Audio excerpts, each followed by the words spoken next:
নমস্কার বন্ধুরা, আমি মৌসুম। আজকে হেসেলে নিয়ে এসেছি একটা মিষ্টি রেসিপি, লবঙ্গ লতিকা। ছেলে হঠাৎ বললো, বাবাকে বললো লবঙ্গ লতিকা আনতে, কিন্তু সব সময় তো হয়ই না দোকানে। আর লবঙ্গগুলো দেখুন কি দারুণ বেড়ে যাচ্ছে, কিরম হয়েছে বলুন, এখনো রসে ডোবাইনি। ছেলে বললো বাবাকে লবঙ্গ লতিকা আনতে, বললো বাবা অকেশন ছাড়া তো হয়ই না এগুলো, এখন তো পাওয়া যাবে না। এবার বলে মায়েরা সবকিছু জোগাড় করেই নিতে হয়। আমিও দেখলাম ঘরে একটা নারকোল আছে, করে ফেললাম ঘরে থাকা জিনিস দিয়ে লবঙ্গ লতিকা।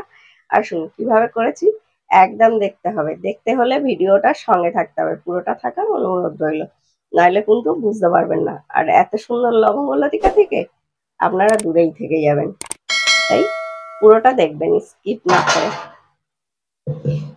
এরকম যদি বাড়িতে যদি ঝটপট করে নেওয়া যায়, চলুন কিভাবে করেছি আমরা দেখে নিই। আর ভিডিওটা দেখতে দেখতে একদম স্কিপ করে চলে যাবেন না, পুরোটা দেখবেন। আর দেখতে দেখতে একটি লাইক করে দেবেন, একটি কমেন্ট করবেন। আপনাদের একটি লাইক, একটি কমেন্ট অনেক উৎসাহিত করে পরের ভিডিও করার জন্য। আর যারা যে সকল বন্ধুরা পেজে নতুন দেখছেন, পেজটিকে প্লিজ ফলো করে দেবেন। আর যারা ইউটিউবে দেখছেন, চ্যানেলটি সাবস্ক্রাইব করে দেবেন।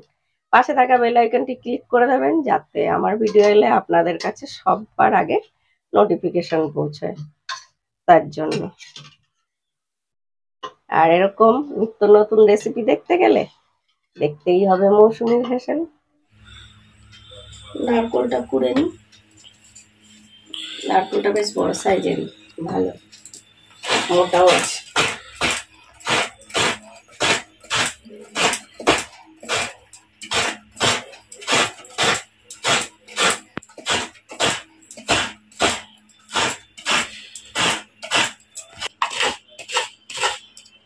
নারকোলটা বললাম না খুব ভালো, কতটা হয়েছে একটা নারকোল।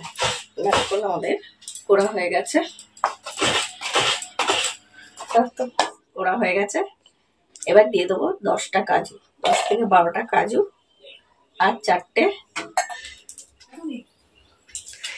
আমন্ড বাদাম দিয়ে দিয়ে নারকোলটা দিয়ে আমরা একটা পেস্ট বানিয়ে নেবো। আচ্ছা, ক্ষীরের জায়গায় যখন এটা দিতে হবে, সেটা কাজটা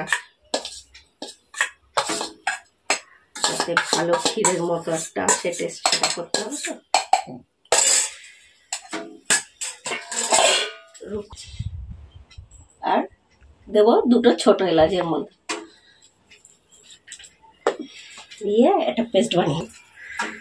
1 কাপ নিয়েছি আটা, আপনারা শুধু আটা বা শুধু ময়দা দিয়েও করতে পারেন। আমি আটা ময়দা মিশিয়ে করছি আজকে। আর দিয়ে দেবো 1 কাপ ময়দা,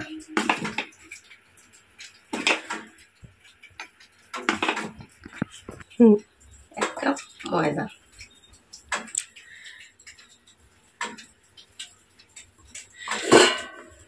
আর অল্প নুন 1 চিমটে, এটাই স্বাদটা ভালো হবে।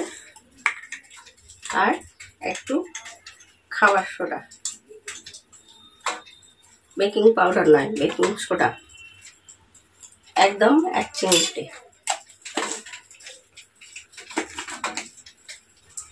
আর দিয়ে দেবো 2 চামচ গুঁড়ো দুধ,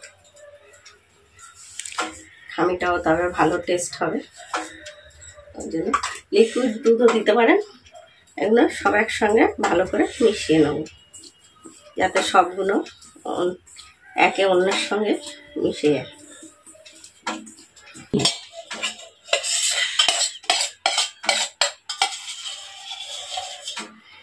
সাদা তেলও দিতে পারেন, আমি ঘি দিচ্ছি। ঘিটা ছিল আপনার 2 চামচ, গলিয়ে দিলে আর একটু বেশি হবে।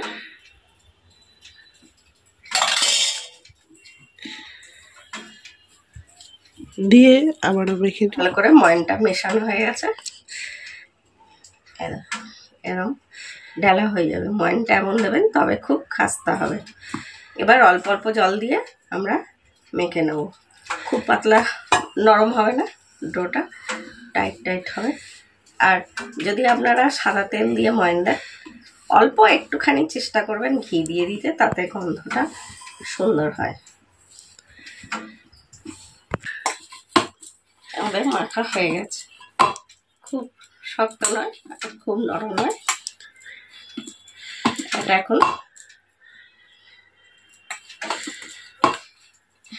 কিছুক্ষণ চাপা দেওয়া থাক, কারণ আমরা ওদিকে পুরটা তৈরি করে নিই, ততক্ষণ একটা রেস্টে থাক একটা ঢাকা দিয়ে।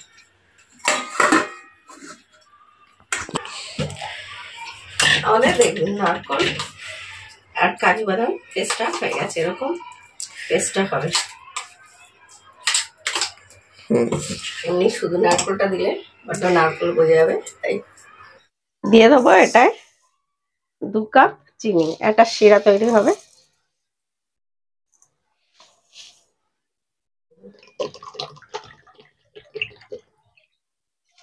দু কাপ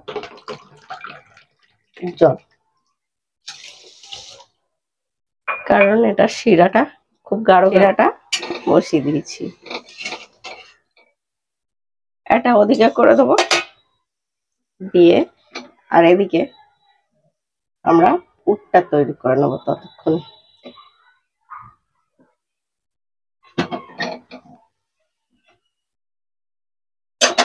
চলুন পুরটা তৈরি করে নিয়ে যাক। আগে দিয়ে দেবো একটু সুজি, মানে এটা ধরুন 50 গ্রাম মতো সুজি আছে। আমরা এটা একটু ভেজে নেব।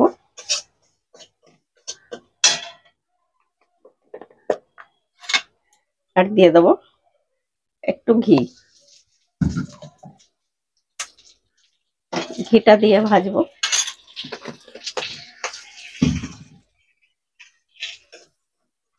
গ্যাসটা কমিয়ে দিয়ে বেশ লাল লাল করে ভেজে নেব। ছেলে মেয়েদের বায়না সামলাতেই হবে, হুটহাট তারা বায়না করে, তখন ঘরে যেটা থাকে সেটা দিয়েই। আর যদি দেখেন নারকেলও নেই, তখন কি করবেন আপনারা, এই সুজিটাকেই আপনারা একটুখানি ব্লেন্ড করে নেবেন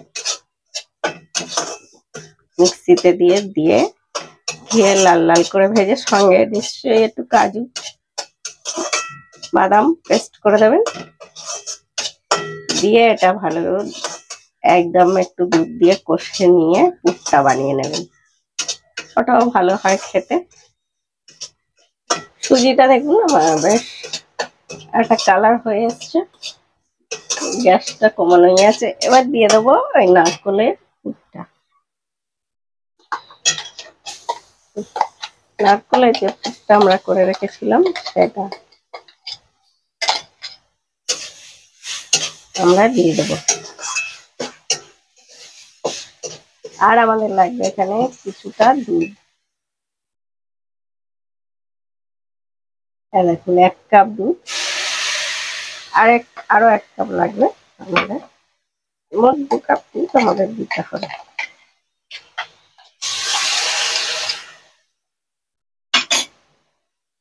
গ্যাসটা কমিয়ে কাজটা করবেন, না হলে কিন্তু।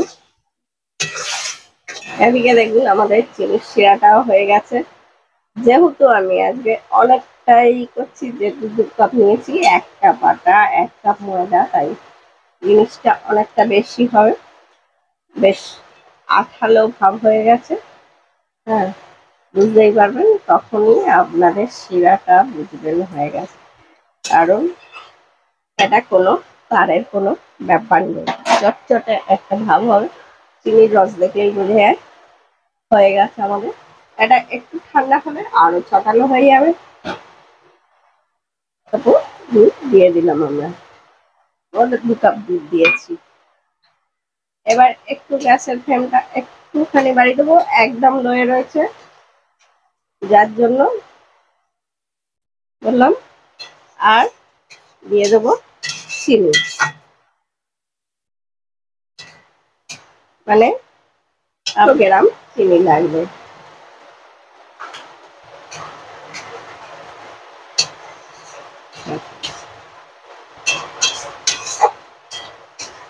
আর আর আমি পেস্ট করার সময় তো এলাচ দিয়েছিলাম, যার জন্য এখন এলাচ দেওয়ার দরকার নেই।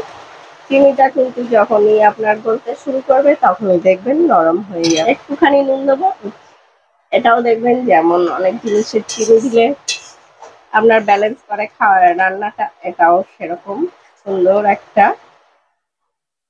স্বাদ আসবে। যতই মিষ্টি হোক, নুন না দিলে যেন তার স্বাদটা পরিপূর্ণ হয় না, তাই না? এবার আমাদের এটা ভালো করে শুকনো করে কষে নিতে হবে। কতটা পাতলা হয়ে গেছে, যেহেতু চিনিটা গলে গেছে, এবার পাতলা হয়ে গেছে। এবার আমরা হাই ফ্লেমে কিছুক্ষণ আমরা এটাকে নেড়ে দেবো, নিয়ে তারপরে লো টু মিডিয়ামে শুকনো ভাত যতক্ষণ না আসবে আমরা কষবো। কিন্তু নাড়তে থাকতে হবে আমার আপনাকে, নাড়লে কিন্তু ধরে যাবে। বেশ দেখুন, বেশ গাঢ় হয়ে এসছে।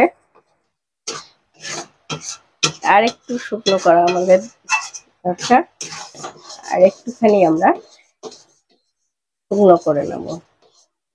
প্রথম দিকে একটু ছেটকাবে, সাবধানে করবেন আপনারা নিশ্চয়ই একটু, তারপরে আর ছেটকাবে না। কিন্তু এই অনবরত নেড়ে যেতে হবে।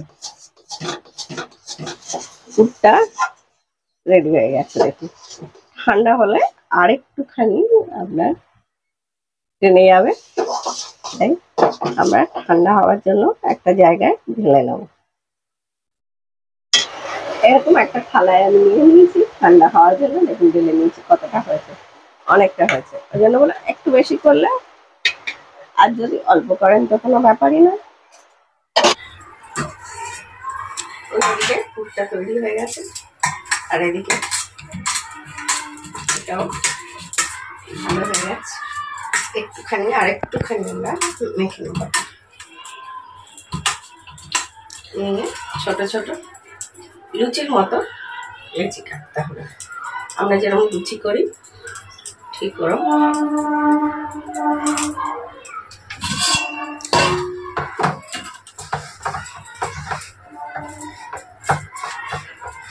হয়ে গেছে, ছুরি দিয়ে কেটেও নিতে পারে, বা এরকম করে আমি এরকম হাতে করে কেটে নেব ছোট ছোট করে,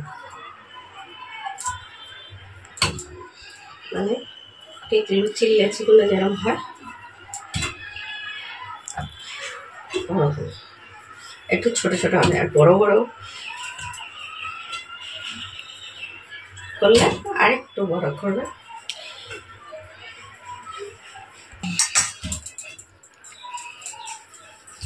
আমি ওদিকে তেলটাও একটু গরম করতে বসিয়ে দিয়েছি। এদিকে করতে করতে ওদিকে তেলটাও গরম হয়ে যাবে বেশ।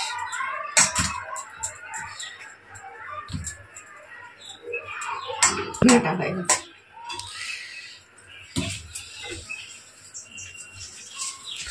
লবঙ্গ, এরকম লবঙ্গ নেবেন। এবার আস্তে আস্তে নিশ্চয়ই বুঝতে পারছেন আপনারা কি হবে ব্যাপারটা। একটু তেল দিয়ে এটা বেলবো।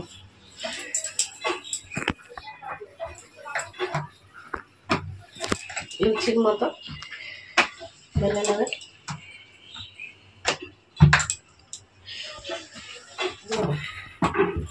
আরেকটা দেখানো হয়। হ্যাঁ,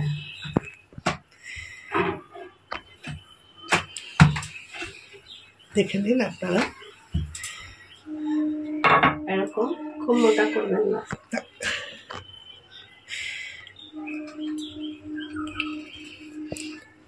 বেশি মোটা করলে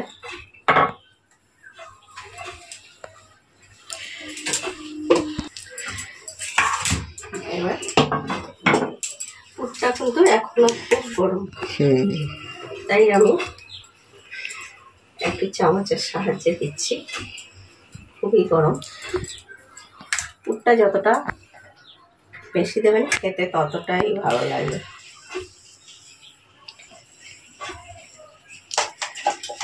এবার পাশ দিয়ে একটু জল দিয়ে দেবেন,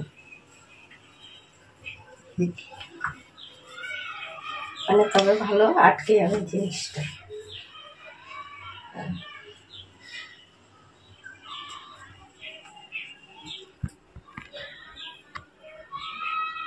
মোড়াটা দেখে নিই।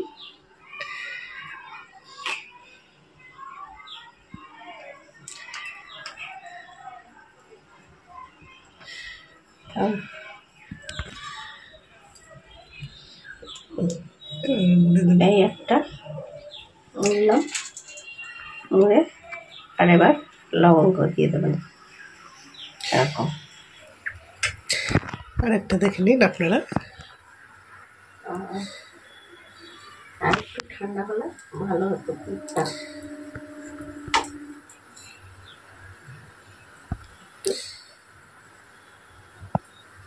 এটা একটার উপরে দেখুন একটা দিয়ে দেবো, দিয়ে এটা এটার উপরে দিয়ে দেবো, দিয়ে এই দুদিকটা ভালো করে চেপে দেবেন। এটা এবার এটা কিন্তু ওটা একটা মুড়েছি আর এটা দেখুন এটা একটা আলাদা মোড়া।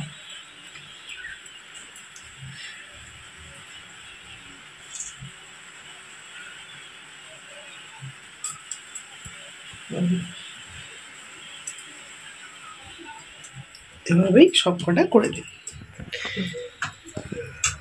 আমরা আর দুটো আপনাদের সুবিধার্থে দেখিয়ে দিই। প্রথমে বেলে নেবে। হ্যাঁ,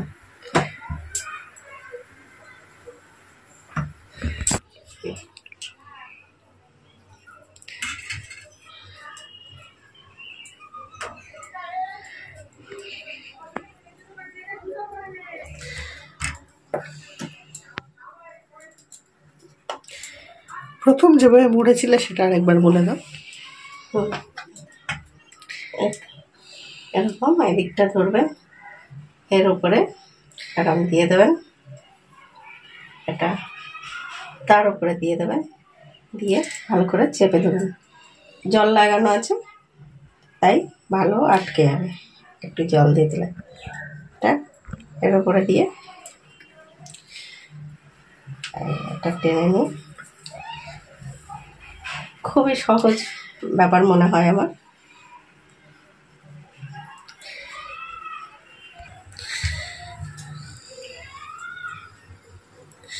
এটাকে কি হবে? এটা আরেকটা যেরকম মুড়েছিলাম ওরকম ভাবে মুড়ে নেবো। সেটাও দেখে নিন।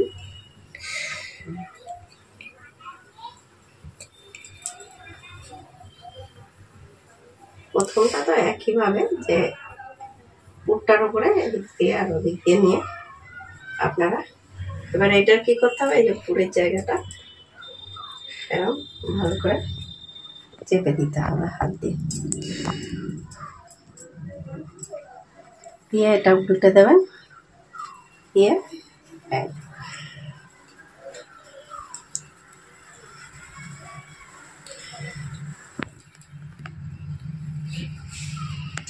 এটা একটা আলাদা রকম দেখতে হয়ে যায়, এর জন্য এভাবেই সব কটা করে নিন। এইভাবেই সব কটা বেলে নেব।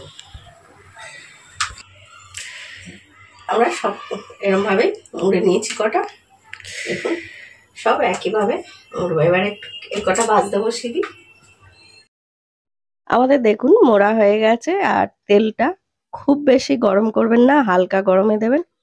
আর এই সময় আগুনটাকে একদম লোতে রাখবেন, না হলে ওপরটা কালার হয়ে যাবে, ভেতরটা ভালো ভাজা হবে না। আর বেশিক্ষণ লাগে না, কিন্তু একটুখানি বাড়িতে করে নিলে ভালো জিনিসটাও খাওয়া যায় আর যখন খুশি খাওয়া যায়, তাই না? আমার যেমন আনতে বললো আজকে, আমি বাড়িতে করে নিলাম। এখন এক পিঠ আমাদের হালকা হালকা কালার হয়ে গেছে, এবার আমরা কিন্তু আস্তে আস্তে উল্টে দেবো, তাড়াহুড়ো করবেন না, একদম আস্তে আস্তে উল্টে দেবো। যখন ওপরটা বেশ একটু ভালো কালার হয়ে আসবে তখন আমরা আগুনটাকে মিডিয়াম করে দেবো। কড়াই একটুখানি দেয়াটা বেশি হয়ে গেছে, অসুবিধা নেই তাতে খুব একটা, একটুখানি দেখে দেখে করতে হবে। দেখুন আমাদের কিন্তু এপিট ওপিট করে ভালো ভাজা হয়ে গেছে, কালারটাও দেখুন বেশ ভালো এসছে, তাই না? এবার যখন চিনির শিরায় ডোবাবো সেটা যে কি অপূর্ব খেতে, বাড়িতে না করে খেলে বুঝতেই পারবেন না। আমরা একইভাবে পরের গুলো দিয়ে দেব। আমরা পরের গুলো দিয়ে দেবো, একই পদ্ধতিতে করবেন। গ্যাসটা প্রথমে একদম কমিয়ে রাখবেন, রেখে করবেন। আর আমার মাকে যদি বলা হয় যে এত বায়না করে নাতি, আমার মা তখন বলবে তোরা এতগুলো ভাই বোন ছিলিস, তার মধ্যে তো খুড়তুতো ভাই বোন মিলিয়ে কতগুলো, তাদের আমরা সবাইকার বায়না সামলাতাম, আর তোরা এখন একটা দুটো ছেলে মেয়ের বায়না সামলাতে পারিস না, তাই না বলুন? কিন্তু এখনকার মতো কি আমরা বায়না করতাম এতটা? না মনে হয়। দেখুন আমাদের এটাও হয়ে গেছে। যারা রেসিপিটি দেখছেন প্লিজ দেখতে দেখতে একটি লাইক করে দেবেন, একটি কেমন কমেন্ট করবেন, শেয়ার করতে একদম ভুলবেন না। আর যারা যে সকল বন্ধুরা পেজে নতুন দেখছেন তারা পেজটিকে প্লিজ একটা ফলো দিয়ে দেবেন। আপনাদের একটা লাইক, একটা কমেন্ট অনেক উৎসাহিত করে আমাকে ভিডিও বানাবার জন্য। আর যারা ইউটিউবে দেখছেন প্লিজ চ্যানেলটি সাবস্ক্রাইব করে দেবেন, আর পাশে থাকা বেল আইকনটি ক্লিক করে দেবেন। আমার ভিডিও এলে আপনারা সবার আগে নোটিফিকেশন। সবকটি ভাজি আমাদের হয়ে গেছে এইভাবে।